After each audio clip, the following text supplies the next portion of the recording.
તો મહત્વના સમાચાર જે મળી રહ્યા છે રાજકોટથી સ્વામિનારાયણ મંદિરે લોહાણા સમાજે વિરોધ નોંધાવ્યો છે। જ્ઞાન પ્રકાશ સ્વામીએ જલારામ બાપા વિશે ટિપ્પણી કરતા રોષ જે ફેલાયેલો છે અને તેમાં સતત વધારો થઈ રહ્યો છે। લોહાણા સમાજના યુવાનો સતત વિરોધ કરી રહ્યા છે। જ્ઞાન પ્રકાશ સ્વામી માફી માંગે તેવી તેમની માંગણી છે।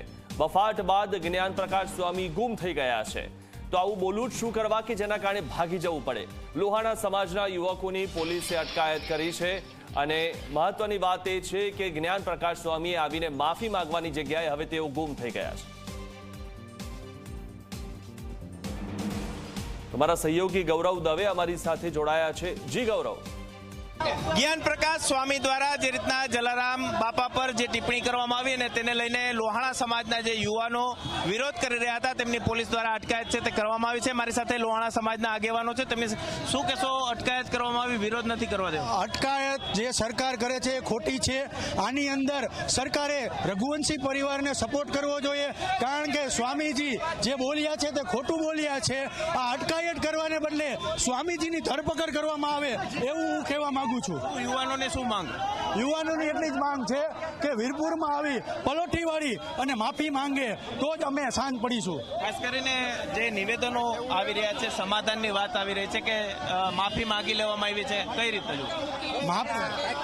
માફી જે માંગવામાં આવી છે તે વિડીયો કોલ દ્વારા માંગવામાં આવી છે, તે સ્વીકાર્ય નથી। યુવાનો છે તેઓ સ્પષ્ટ રીતે કહી રહ્યા છે કે જે વિડીયો કોલથી જે માફી માંગવામાં આવી છે તે સ્વીકાર્ય નથી અને ખાસ કરીને પોલીસ દ્વારા જે અટકાયત કરવામાં આવી છે યુવાનોની તે પણ અયોગ્ય છે તેવું સ્પષ્ટ રીતે માની રહ્યા છે। આગેવાનો આપણી સાથે શું કહેશો?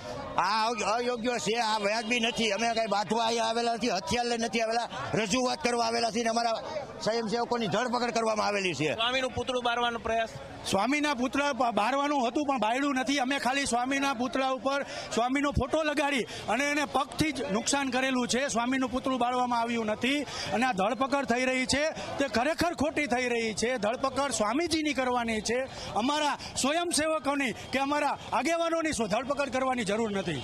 ચોક્કસ જ જે રીતના જલારામ બાપા વિશે ટિપ્પણી કરનાર જે જ્ઞાન પ્રકાશ સ્વામી છે કે તેમની અટકાયત કરવાને બદલે પોલીસ દ્વારા જે તમામ જે લોહાણા સમાજના જે યુવાનો છે કે જે વિરોધ કરવા માટે ભૂપેન્દ્ર રોડ સ્વામિનારાયણ મંદિર ખાતે પહોંચ્યા હતા તેમની અટકાયત છે તે કરવામાં આવી છે। આ તરફના દ્રશ્યો આપને બતાવવાનો પ્રયાસ કરીશું કે વડતાલ સ્વામિનારાયણ મંદિર હસ્તકનું આ ભૂપેન્દ્ર રોડ સ્વામિનારાયણ મંદિર આવેલું છે ને આ મંદિરની અંદર જ્યારે સાધુ સંતો તેમના હોય ત્યારે તેમને રજૂઆત કરવા માટે થઈ અને લોહાણા સમાજના આગેવાનો અને યુવાનો છે તે પહોંચ્યા હતા। એ દરમિયાન પોલીસ દ્વારા તેમની અટકાયત છે તે કરવામાં આવી છે। એટલે કે સ્વામિનારાયણ મંદિર અને સ્વામિનારાયણ સંપ્રદાય વિરુદ્ધ ખૂબ જ રોષ છે તે જોવા મળી રહ્યો છે। દિવસે ને દિવસે સ્વામીજીના અલગ અલગ જે નિવેદનો છે હિન્દુ ધર્મ વિશેના તેઓ સામે આવી રહ્યા છે ને આ નિવેદનોને લઈ અને ક્યાંક અલગ અલગ સમાજના લોકો છે કે તેમની અંદર એક રોષ છે તે ચોક્કસથી જોવા મળી રહ્યો છે। જલારામ બાપાને લઈ અને જે રીતના જે ટિપ્પણી છે તે કરવામાં આવી છે અને આ ટિપ્પણીને લઈ